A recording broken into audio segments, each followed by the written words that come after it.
अस्सलाम वालेकुम my YouTube family. आप सबको मैं वेलकम करती हूँ अपने चैनल पे। जो मेरे चैनल पे पुराने हैं और जो नए लोग मेरे चैनल पे आए हैं, आप सबका वेलकम मेरे चैनल पे। बहुत सारे लोग ऐसे हैं जो काफ़ी अरसे से मेरे साथ जुड़े हुए हैं और कुछ ऐसे हैं जो कभी कभार आते हैं, और बहुत शुक्रिया आप सबका।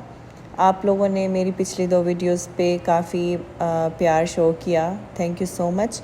और अभी भी मैं आप लोगों के साथ मॉर्निंग रूटीन ही शेयर कर रही हूँ because this is so peaceful. और जब हम खुद देखते हैं या वो काम हम कर रहे होते हैं तो वो देखने में भी अच्छा लग रहा होता है और रिकॉर्ड करने में भी अच्छा लगता है। जब मैं एडिटिंग स्टार्ट करती हूँ, वॉइस ओवर करती हूँ, तो उस वक्त मैं थोड़ी सी नींद में होती हूँ क्योंकि वो मेरे नैप का टाइम होता है और वो मुझे सेक्रीफाइस करना पड़ता है अगर मुझे एडिटिंग करनी होती है। तो कुछ पाने के लिए या फिर अगर आपने किसी सक्सेस की तरफ जाना है तो अपने कंफर्ट जोन से निकलना पड़ता है। इस बात को समझने के लिए फिर मैं ख़ुद को पुश करती हूँ कि कंफर्ट जोन से निकलो और कुछ काम करो। तो बैठे रहें तो आपको आदत हो जाती है आराम करने की, फिर तो आप फिर रिलैक्स ही रहते हैं ना। जैसे मैं बीच में गैप ले लेती हूँ और फिर मुझे अच्छा लग रहा होता है आराम करना, नींद करना।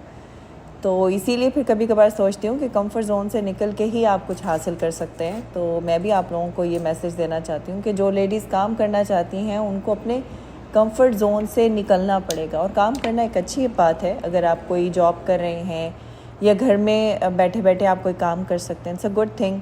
और लेडीज़ को कुछ ना कुछ करते रहना चाहिए। ये यहाँ पे मैं आप लोगों को स्प्रे बॉटल दिखा रही हूँ जो कि मैं यूज़ करती हूँ अपने फैब्रिक पे। लाइक मैं इनको ब्लैंकेट्स पे और फिर अपने कपड़ों पे भी इसको इस्तेमाल करती हूँ। इसकी बेहद खूबसूरत खुशबू है। ये बाथ एंड कैरेमल शॉप है, वहाँ से मैंने लिया था और ये फ्लेवर बहुत ज़बरदस्त है। इसको मैं जब आपने कपड़े आयरन करने हो ना, अपने इसका स्प्रे कर लें, फिर उसके बाद आप आयरन करें, आपके कपड़ों में इतनी देर तक इतनी प्यारी खुशबू रहती है।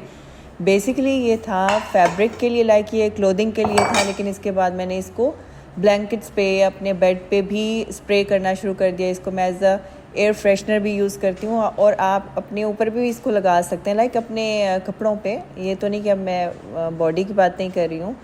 तो बहुत अच्छी ये फ्रेगरेंस है, आप इसको ट्राई कर सकते हैं। थोड़ा सा एक्सपेंसिव है बट ये है कि वर्थ पाएंगे। और अभी मैंने आप लोगों के साथ जो होम टूर की वीडियो शेयर की थी तो उस पर 3-4 ऐसे इंपॉर्टेंट कमेंट्स थे जिनका मैं इसी वीडियो में आप लोगों को रिप्लाई करना चाहूँगी। वैसे भी अक्सर औकात मुझे इस तरह के कमेंट्स आते हैं सऊदी अरेबिया के। फिलहाल यहाँ पे मैं थोड़ा क्लीन अप कर रही हूँ। क्लीनिंग वैसे मैं रात को ही करके सोती हूँ, सुबह में बस ये जब बच्चे नाश्ता करके गए तो थोड़ा बहुत नीचे कुछ गिर जाता है तो वहीं क्लीन अप करूँगी।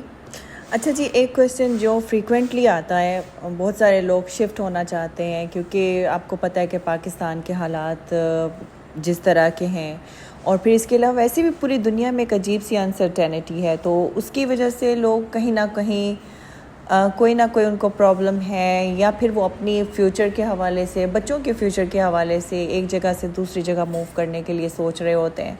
जो यहाँ रहते हैं वो बाहर का सोच रहे होते हैं कि अच्छा बच्चों को कहाँ शिफ्ट किया जाए, और जो लोग बाहर रह रहे होते हैं वो फिर ये सोचते हैं कि बच्चों को इस्लामिक इन्वायरमेंट देने के लिए सऊदी अरेबिया शिफ्ट हुआ जाए, या अपने हालात की वजह से, ये जो भी सिचुएशन उनकी बनती है। अब एक सिस्टर का कमेंट था कि वो सिडनी में रहते हैं और वो सिडनी से प्लानिंग कर रहे हैं कि वो लोग सऊदी अरेबिया शिफ्ट हो जाएं, और बच्चों की एजुकेशन के हवाले से वो पूछ रही थी। देखिए, सऊदी अरेबिया में अगर आप शिफ्ट होना चाहते हैं, अगर आपके बच्चे छोटे हैं, फिर तो बेहतरीन है आपके लिए। आप आएँ, बच्चों को अच्छा माहौल मिलेगा, इस्लामिक इन्वायरमेंट है, मक्का मदीना, इससे बड़ी और क्या बात हो सकती है। बाकी ये है कि बच्चों की एजुकेशन का आगे आपको मसला हो सकता है। जैसे अभी हमारे बच्चे हायर ग्रेड्स में जा रहे हैं तो आगे उनकी यूनिवर्सिटीज़ के लिए मूव होना पड़ेगा बच्चों को।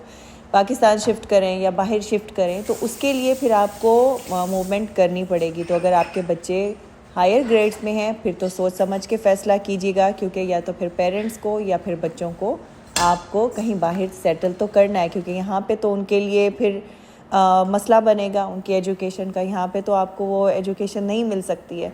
हाँ, अगर आपके बच्चे छोटे हैं, लोअर ग्रेड्स में हैं, फिर आप जो है वो इसके बारे में सोच सकते हैं। और इसके अलावा यूएसए से भी किसी ने कमेंट किया हुआ था कि वो प्लान कर रहे हैं, यूएसए में आईटी कंसल्टेंट हैं। तो मेरे ख्याल में आईटी की जॉब्स तो यहाँ पे मुश्किल हो गई हुई हैं, क्योंकि इन्होंने आईटी डिपार्टमेंट में 100% सऊदीनाइजेशन कर दी हुई है, अपने लोगों को हायर किया। अगर आपके पास वर्क परमिट है, एक अच्छी जॉब की आपके पास ऑफ़र है, फिर आप सोच सकते हैं तो आप अपने बॉस हैं। बस मैं आपको ये बताना चाहूँगी कि विदाउट जॉब अगर आप लोग सोचते हैं यहाँ पे ट्राई करने के लिए, वो शायद मुश्किल होता है। बाकी है कि मैं डिस्करेज किसी को भी नहीं करूँगी, क्योंकि यहाँ जब आप एक मरतबा आ जाते हैं फिर आपका यहाँ से कहीं भी जाने को दिल नहीं करता। ये मेरा पर्सनल एक्सपीरियंस है। बस अल्लाह ताला हमेशा हर किसी का रिज़्क बनाए रखे और जहाँ पे जो है सेट है वहीं पे खुश रहे, और बाकी जो लोग जहाँ मूव करना चाहते हैं अल्लाह ताला उनकी मुश्किलात आसान करे। तो बस यही दुआ कर सकते हैं सबके लिए। यहाँ पे मैंने कुछ पम्पकिन सीड्स को रोस्ट किया है। मैं सीड्स पाउडर बना के रखती हूँ, पहले मैंने आप लोगों के साथ शेयर किया था। बहुत ही अच्छा रहता है आपकी सेहत के लिए, बच्चों को भी खिलाएँ, ख़ुद भी खाएँ।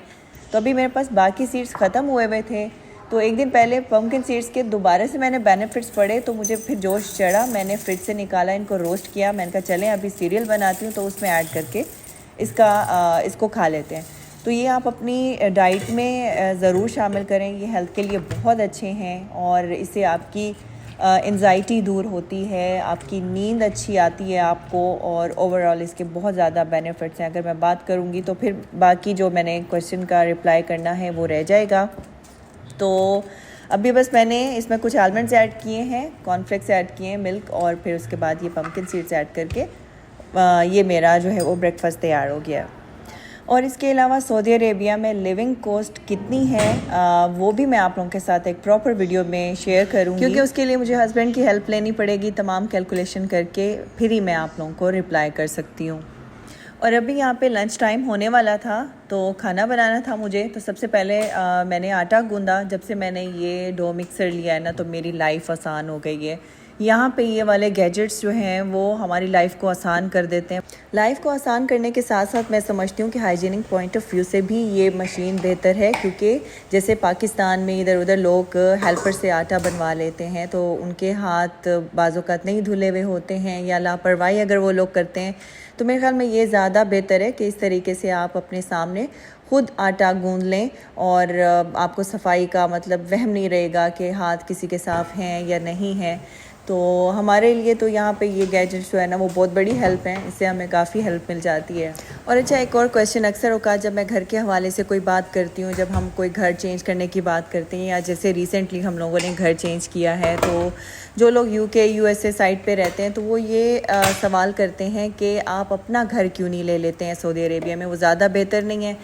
देखिए, अभी तक यहाँ पे कोई ऐसा सिस्टम बना नहीं है, एक्सपर्ट्स को परमिशन नहीं है यहाँ पे बाय करने की। लेकिन बीच में हम लोगों ने कुछ रूमर्स वगैरह सुनी थी कि ये लोग कुछ ऐसा करने जा रहे हैं जिसमें एक्सपर्ट्स अपना घर यहाँ पे बाय कर सकेंगे।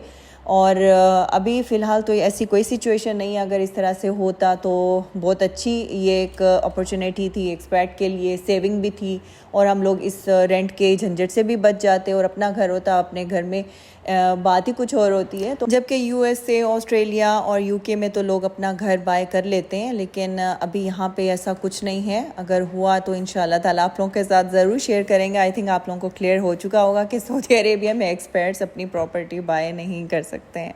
देखिए कितनी जल्दी इसमें आटा बन गया, और एक तरफ मैंने सब्ज़ी काटना शुरू कर दी थी, दूसरी तरफ आटा बनने के लिए रख दिया था। तो इस तरीके से साथ साथ आपके काम हो रहे होते हैं, आपका आटा भी जो है वो तैयार हो जाता है। और अभी मैं बाहर निकली तो एक दो कलियां खिली हुई थी, तो बहुत अच्छा लग रहा था इनको देख के। और वैसे ये पौधा मुझे लगता है इरफान ने अपनी मदर की याद में लगाया है, क्योंकि उनको ये बहुत पसंद था। वैसे मेरी मदर को भी बहुत ज़्यादा पसंद है ये कलियां, इनकी खुशबू बहुत अच्छी होती है। वैसे तो मेरी मदर इन लॉ को भी बड़ा शौक़ था पौधों का, पौधे लगाना, तो वो इरफान के हाथों से पौधे लगवाया करती थी अक्सर। अभी यहाँ पे मैं आलू चिकन बना रही हूँ। यहाँ पे मैंने एक प्याज को फ्राई कर लिया था और गोल्डन ब्राउन करके मैं इसको निकाल लूँगी। फिर इसको मैं अलग से ब्लेंड करके फिर चिकन में ऐड करूँगी। जब ये फ्राई हो जाएंगी तो फिर इसी ऑयल में मैं चिकन शामिल कर दूँगी। चिकन को मैं हाई फ्लेम पे अच्छे से पहले भून लेती हूँ, तो इस तरीके से जो चिकन से स्मेल आती है ना वो दूर हो जाती है। तो फ़िलहाल मैंने यहाँ पे साबुत गरम मसाला ऐड कर दिया, जिसमें कुछ लौंगे हैं, ज़ीरा है, काली मिर्च है। तो हल्का सा भुनने के बाद मैंने इसमें चिकन ऐड कर दिया। कलर चेंज होने तक मैं इसको फ्राई करूँगी।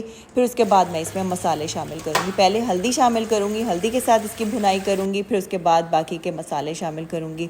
1 टेबलस्पून के जितना मैंने इसमें अदरक लहसुन पेस्ट शामिल किया है, उसके साथ इसको मैं भून लूँगी। फिर उसके बाद मैं इसमें लाल मिर्च पाउडर, धनिया पाउडर, गरम मसाला पाउडर और ये तमाम मसाले डाल के इसको भून लूँगी। फिर उसके बाद जो प्याज हम लोगों ने फ्राई की थी उसको मैंने ब्लेंड कर लिया था, वो भी मैं इसमें शामिल कर लूँगी।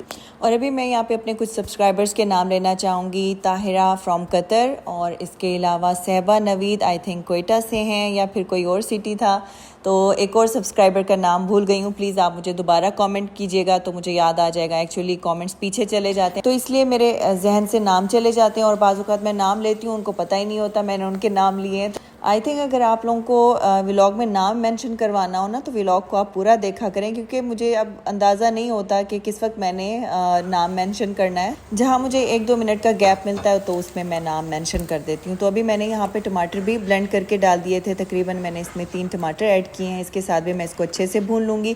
फिर मैं इसमें 1 कप दही ऐड करूँगी, उसके साथ भी इसकी भुनाई करके फिर मैं उसमें आलू शामिल करूँगी, सब्ज़ मिर्चें शामिल करूँगी, पानी डाल के फिर इसको पका लेंगे। जितना शोरबा चाहिए उतना रख लेंगे। मैंने सोचा अपने तरीके से मैं आप लोगों को बता दूं कि मैं आलू चिकन या आलू गोश्त कैसे बनाती हूं। तो सिंपल सा तरीका है, जल्दी बन जाता है। लेकिन पता नहीं आजकल बच्चों को क्या हो गया हुआ, ये भी शौक़ से नहीं खाते, बस कहते हैं कि ड्राई चिकन दे दें, लाइक फ्राइड चिकन हो गया या फिर बर्गर्स या रैप में चिकन दे दें तो उस तरीके से खा लेंगे। इस तरह से ज़्यादा खाते नहीं हैं, फिर इसलिए उसी हिसाब से मुझे क्वांटिटी रखनी पड़ती है।